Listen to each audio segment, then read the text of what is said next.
What you're looking at is a cartoon drawn by two friends. The guy on the left is called Uri Fink. He's a secular left-wing Israeli living in Tel Aviv. The guy on the right is Shai Chalka. He's a cartoonist who lives in Judea and Samaria in the West Bank, and he's a religious guy. The two of them happened to bring out a book round about the same time, and so they decided to launch both of their books at a joint event. And what you're looking at is the first draft of the publicity image for the event.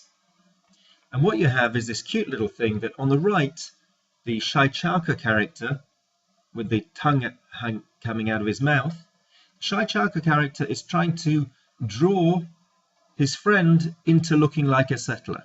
He's given him a kippah, a big wide kippah. He's given him side curls, payot, and he's given him an Uzi rifle. And in return, Uri Fink is trying to turn Shai Chalka into a left-winger from Tel Aviv. He's given him some intellectual glasses, a coexistence hat, and a peace sign on his shirt.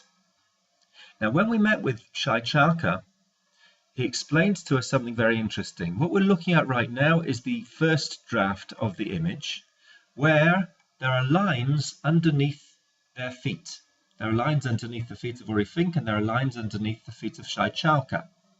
But the final image ended like this, with lines underneath the feet of Shai Chalka, but no lines underneath the feet of Uri Fink, the left-wing Tel Aviv guy.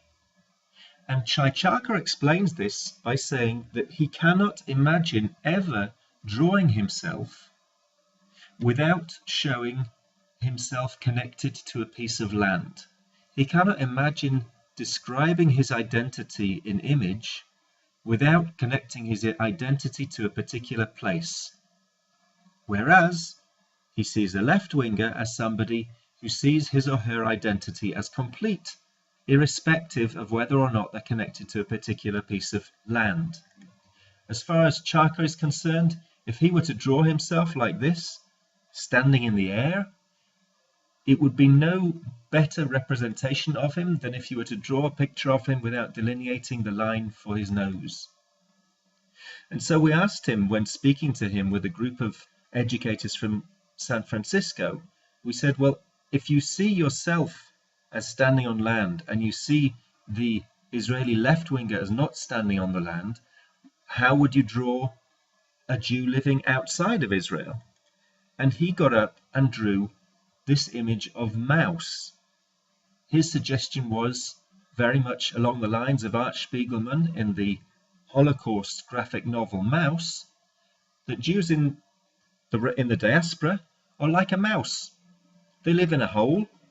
They may make it nice, they may make it pretty, they may create nice culture while they're in the hole, but it is nevertheless a hole from which one needs to flee when the cat comes calling. Everybody was pretty disturbed by what he said, and he was disturbed in realizing that it upset people. And so a few weeks later, I managed to speak to Shai Chalka again and ask him, tell me again, have you rethought what the diaspora Jew looks like in relation to land?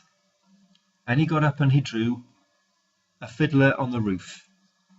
He said, a fiddler on the roof makes beautiful music. I love the music, I love the culture, but his existence is unstable and he has no connection to the land.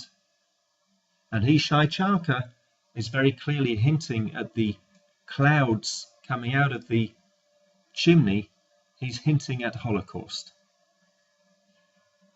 If we think about Israelis fighting for their land, we need to remember the lines underneath Shai Chalka's feet. His concern is that this is why he will always fight for his land, because he cannot imagine understanding who he is without being attached to and standing on that land.